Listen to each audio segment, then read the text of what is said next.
Takulandirani ku AMTV Malawi kuchimake kwa nkhani zenizeni. Ngati nkhani imeneyo kuno kulibe, dziwani kuti nkhani imeneyo ndi yabodza.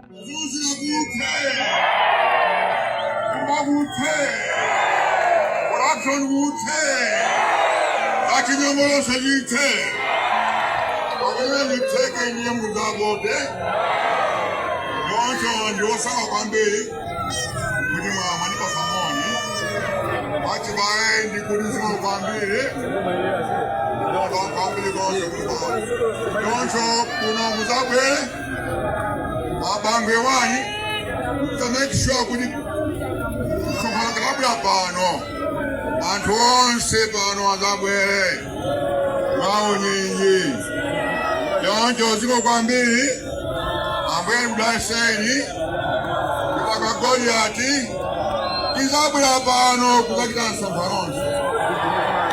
kuba kwambe amauka saiko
Osaiwala kupanga subscribe ku channel ya AMTV Malawi.